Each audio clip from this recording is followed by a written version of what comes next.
And it's that fear factor because, I mean, obviously I've taken my lumps and gotten lost and had crazy stuff happen to me that I'm just like, am I going to die? Please, it'd be great if I didn't die because I have so much to do. But, you know. Welcome to the Woman Angler and Adventurer Podcast, inspiring real women with a passion for fishing and the outdoors to go get their adventure on. Now, here's your host, coming to you from the Lance Chuck Camper Mobile Podcast Studio, Master Captain Angie Scott. Hey everyone, welcome to another episode of the Woman Angler and Adventurer Podcast. I'm your host, Angie Scott. And we are still continuing on with our short revisited series focused around amazing women in hunting. And I have another guest to bring back to you. And we went a little further back even than we did last week on this one. So, but we did just wrap up the LBA Classic down on Logan Martin. You're going to have to wait just another week to get an update from me on how everything went.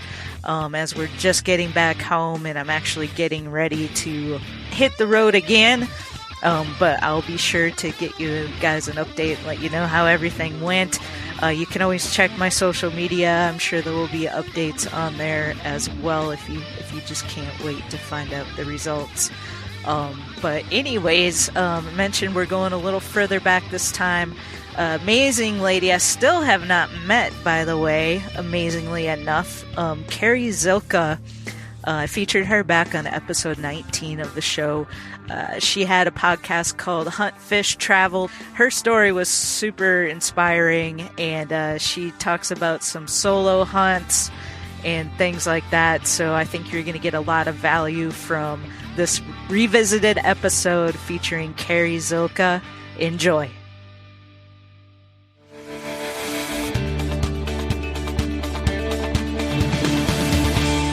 Carrie, welcome to the Woman Angler and Adventurer Podcast. You have, as far as I know, the longest running female hosted outdoors related podcast, which is called Hunt, Fish, Travel.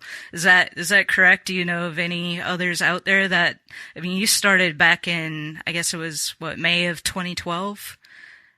Well, actually I started in the podcasting industry in the summer of 2007. Oh, wow. But I launched my own. There have been outdoor related podcasts before me. I'm the first female hosted hunting podcast, though. That's the only claim I can really make. Well, that's pretty awesome. So you're a pioneer. Yeah. I mean, podcasting has come such a long way since since it started, obviously, but even since you got into it, and yes. Really, it's just really started blowing up. Like right now, it's getting insane. Yes. It's like everybody you know has a podcast. So it is crazy. Yeah. The difference between 10 years ago and today. Just insane. Yeah. So I think it's really cool that you got into it so early on and have kept it going, which is not an easy thing to do either because it takes right. a lot of work and dedication to keep a podcast going. There's so many out there, even when I was researching for mine, that come up still in the top search results that haven't put an episode out in, 7 years or, and it's crazy. Yeah. So kudos to you for keeping it going too. So how did you get into it initially? And like what made you decide to start the Hunt, Fish, Travel podcast? Well, I was like, I swear to you, I was probably one of the first like iTunes subscribers ever. I've always had a really long commute, 2-hour round trip commute every day. So when podcasts hit the scene, I was super excited. I like talk radio and I like the outdoors. And I was like, what? Hunting podcasts? This is great. And Mike Adams, the host of the Up North Journal, one of the very first, we call him the grandfather of the outdoor podcasts, because I would be willing to bet he was in one of the first three outdoor podcasts out there. He had turned me on to a show called Bowcast, which is a Western hunting, bow hunting, archery resource. I was trying to make the transition from a rifle hunter into bow hunting, and they had an amazing podcast, super technical, lots of really good information. And I was going to go to an outdoor conference and I wanted to wear a Bowcast t-shirt. I kind of sent them I'll be honest with you, it was a really snotty, bitchy email to them. Like, I'm really annoyed at the fact that all you guys have hoodies and you don't have any female t-shirts. You know, I'm like, I want to represent you guys. And one of the hosts was like, emailed me back. He's like, we should talk. What is your story again? So I came on as a blogger and then made the transition with the behind the scenes stuff. So I learned how to publish metadata and edit podcast episodes before I ever even thought about being a host of my own. Yeah.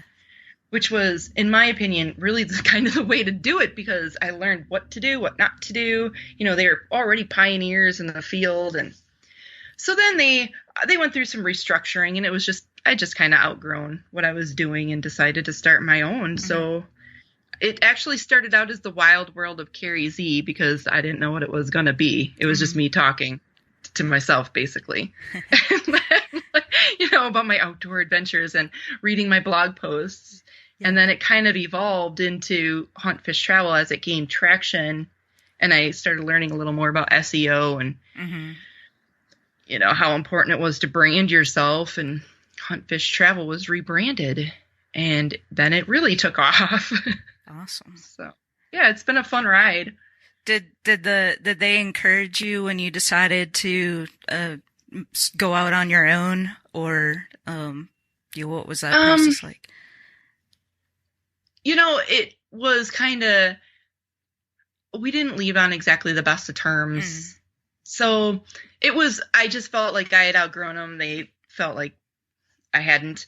And so, and I'm sure we've all done it when we see another hunting or fishing podcast pop up. You're like, oh, of course you started a podcast. Who hasn't started a podcast? Well, that was already the attitude back then. You know? Wow. Okay. And it was, you know, I think, and I'm guilty of it too. I think we all are like, well, we'll see how long that lasts. Well, right. Here I am. How many years later? Still going strong. Well, that's awesome. When I first started this podcast, I started it off as, it was called It Pays to Fish. And my initial goal was to encourage people out there who are maybe like looking for a career change, who just have like a huge passion for fishing, and like interview people who are actually making a living in the industry at all different aspects of it. And sure, you know, it could be like a YouTube channel or an actual guide or a professional angler, you know, but try to like think outside the box too. But then I had done an episode with a lady angler up in Wisconsin. I don't know if you know Barb Carey. I love Barb. Yeah, and she's awesome. And so I interviewed her for one of the episodes, and that was the one where I got the most like interaction and excitement. And I was like, maybe I need to shift my focus here. And, you know, there weren't any real just woman fishing podcasts that I could find. And so that's kind of the direction I decided to take it in. So, that's great. Yeah. So you mentioned SEO. And now it's getting even crazier with, I don't know if you've gotten your podcast on like Alexa or anything like that, but working on it, yeah. Yeah, so now, but keeping up with everything. Exactly. And then, and now there's the whole that I was listening to another podcast today about podcasting where one of the tips was like, you got to be really careful with what you name your podcast so that when you ask Alexa or people ask Alexa to play it, she's not thinking you're doing something else. Like the example was, there's a podcast called Do by Friday. Well, when you ask Alexa to play Do by Friday, she's not sure if you're like trying to create a task or, right. So it's just super interesting how technology keeps evolving and, you know, makes us change like kind of what we're doing too. So it is. Yeah. And that's exactly why I rebranded. Because I mean, let's face it, nobody searches for Carrie Z, all one word. Half people would, it would be Carrie space Z or whatever. I mean, you know, yeah, exactly. So it was just, Yep. It's like, yeah, let's be a little smarter about this. I'm not Joe Rogan here. Yeah. And and I just realized like I need to work on the titles of my episodes, because I'll usually put the person's name in the title, the person that I'm interviewing, and then, try to include some keywords there as well. But a lot of the people that I interview aren't like super well known, so people aren't searching for them specifically. Right. Like they're more searching for like topics and things like that. So, yeah, so much to think about and so much work. So it's crazy. So what's motivated you? Obviously, to do it for this long, you've had to get some benefits out of it, or you wouldn't keep doing it because of the amount of work and time that it takes. So what have been some of the biggest benefits that have come from that for you? There's been a lot of benefits. I've said this in episodes in the past where I kind of struggle. Sometimes I get real burnt out because I host 3 shows in completely different industries. So it's a lot. And hunting and fishing is really my true passion. I don't want to have a career in it. I don't want to make $1 million. Personally, I just want to make enough money so that all these out-of-state tags, which are ridiculous, and any gear I need to purchase doesn't come out of my regular day job funds. Right. And the fact that I just wanted to be, I originally thought about, obviously with my experience in the podcasting realm, it made sense to start one, but I originally started the podcast because everybody and their brother has a blog, and getting people to talk to you as a blogger was a lot harder than getting them to talk to you and give you the time of day if you were a podcaster. I just wanted to be a better hunter. I wanted to learn how to fish for walleyes better. I wanted to learn how to make a rub or whatever. There's that episode I did on how to call in a moose. Like, he literally walked me through making the moose call. It's the most ridiculous episode ever. But how do you do that in a blog post? Right.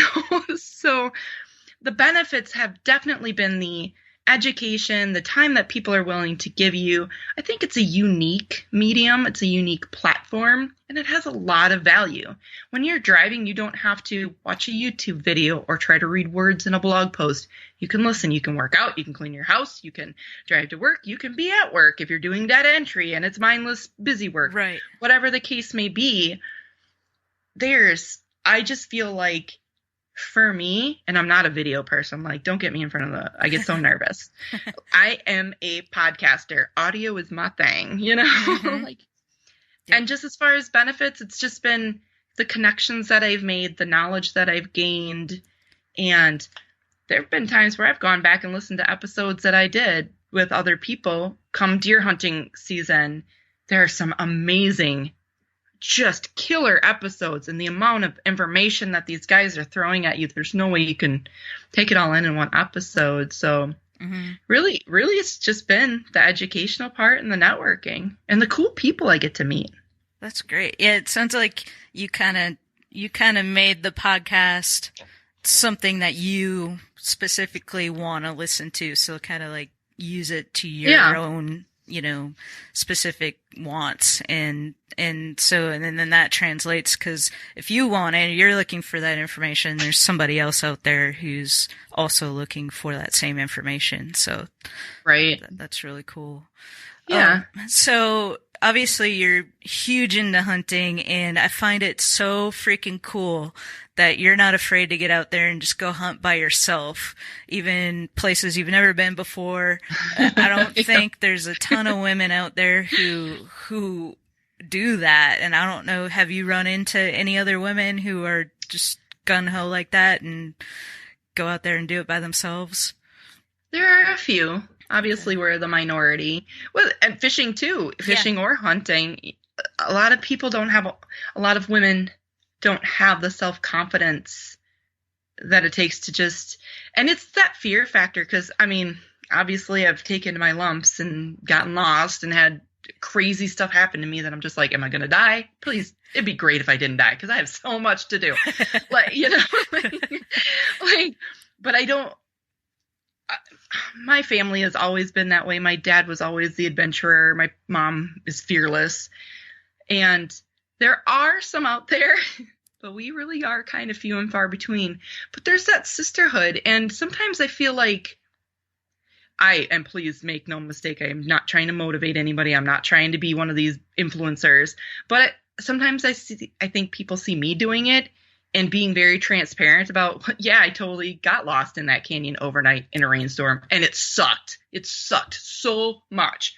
But I lived through it, and I survived, and I came out on the other end like, okay, kind of feel like a badass here. Yeah, totally. And I think sometimes people see that and think, oh, you know what?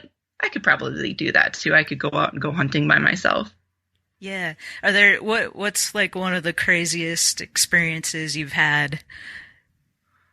Hey guys, this is Jonathan McKenzie, co-founder of Turtlebox, the loudest, most rugged, waterproof Bluetooth speaker money can buy. We built this thing with the sportsman in mind, for guys and gals like you who like to hunt, fish, and be outside. Do you own a boat? End the frustration with your installed sound system. Turtlebox is the ultimate portable boat stereo sound system. You will be blown away by how clear the sound is, even over the noise of your engine. When you aren't running your boat, take your speakers with you and enjoy the sandbar, the dock, or your backyard with the people you love most. Don't believe me?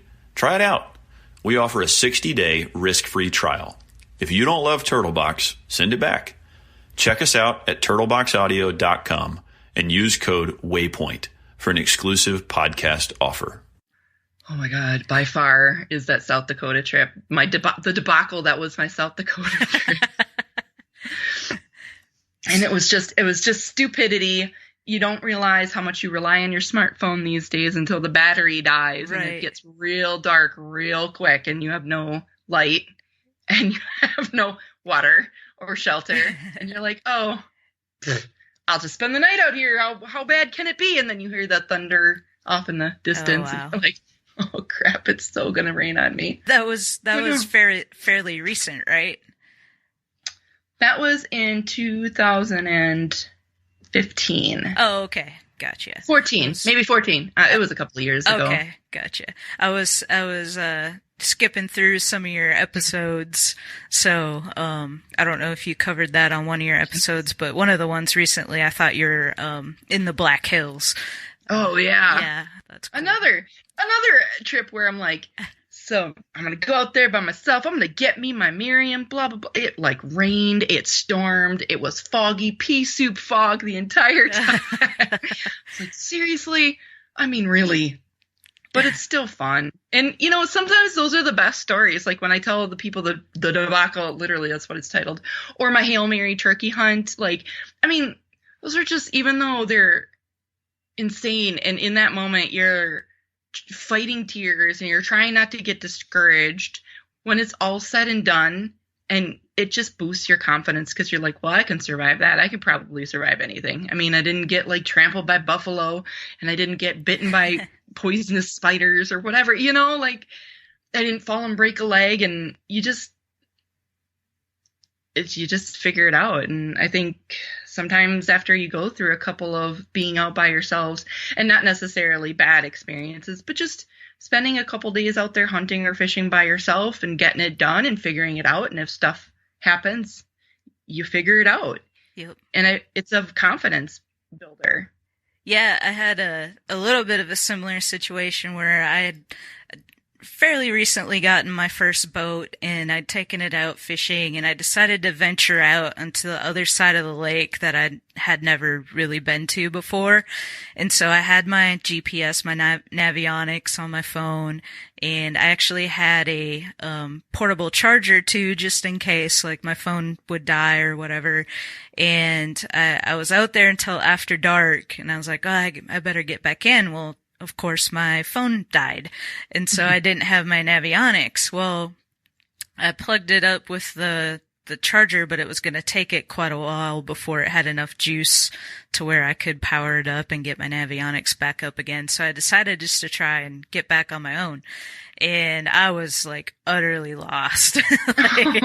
I went between these two islands, and I guess I wasn't paying attention to my depth finder, in like my panic, totally hit bottom, destroyed my prop. Oh no. Yeah, but luckily, like, it wasn't that bad to where it wouldn't operate anymore. So I was still able to like move forward, Limp you know. home. Yeah.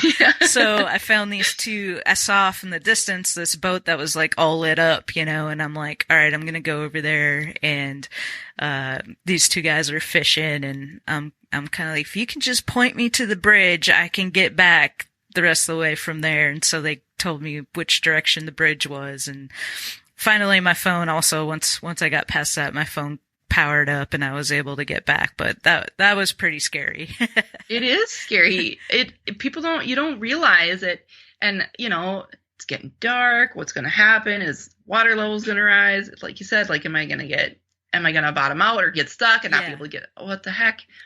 But when you got back, even though you were like, man, what the heck? You're like, I'm awesome. I totally rocked that. I totally figured it out, and I didn't need nobody's help. Yeah. Well, I was going to ask you, so one of the things I was going to ask you is like, what's one of your most favorite moments in your outdoor pursuits? And listening to you talk, I almost wonder if maybe like your scariest moments become your favorite moments because you persevered through it. You know, that is true. That is true, because I take it in, and I've always been one, and, you know, not to get like super TMI, but I'd had a hysterectomy a year before that happened, a very bad one, where I was out of commission for like 3 months. And it was almost a year to the day of my surgery that this happened. Oh, wow. And it was just kind of like you just feel good about yourself surviving that stuff, even though I was like, for the next 2 days, I couldn't barely move because I was so sore. I'd walked all night because it was raining. It was trying not to get hypothermia, so I was just trying to move. And sometimes those stories, even though I hate them with every ounce in my body, they are some of my favorite ones. And the ones where, like, I don't know if you listen to the episode, it's called the Hail Mary Turkey Hunt. Yes. And that one it's my favorite. It's my favorite story ever of hunting to tell. And it's because it was so last minute and it was just crazy. And, you know, it took me forever to crawl through that ditch to even get to that shot. And it was like trying to be patient, which I am not a patient person at all. And it was just like, I felt a sense of accomplishment when I got my bird.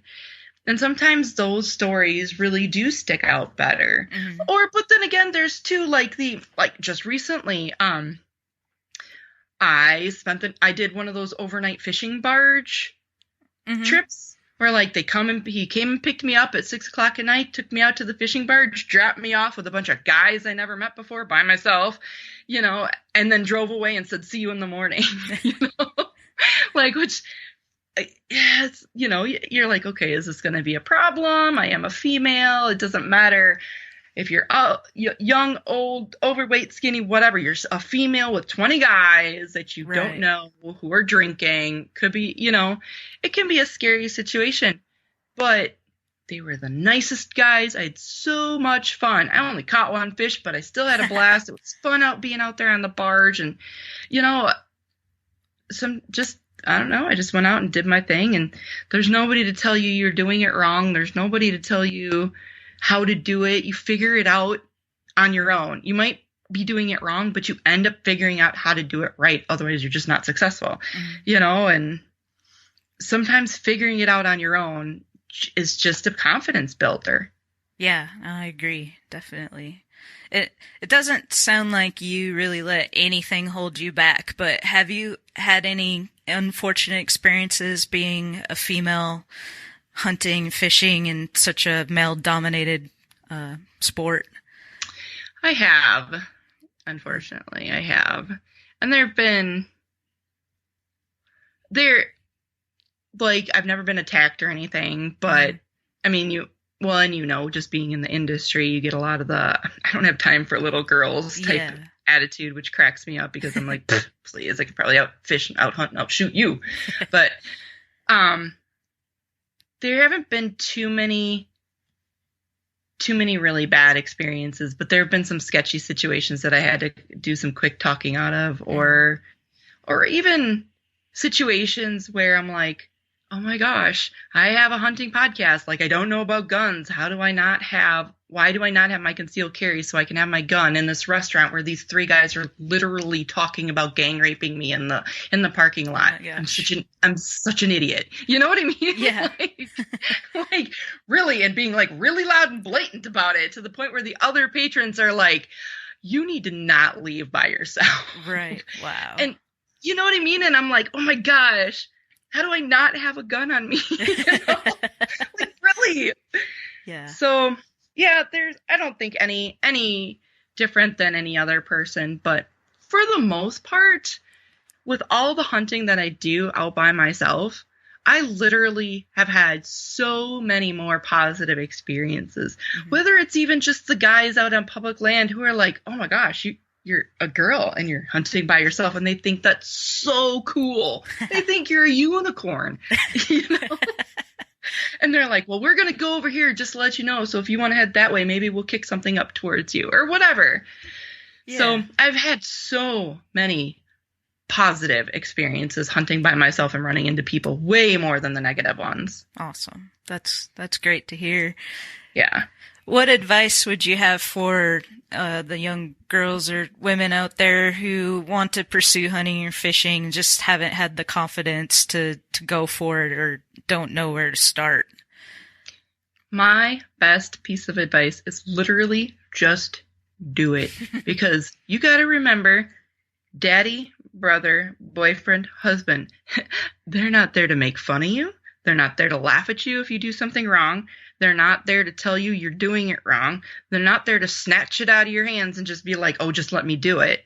You know, you can just go out there, put on your headphones, listen to Spotify, just fish, or just go hunting. Take your rifle. Nobody's going to bother you.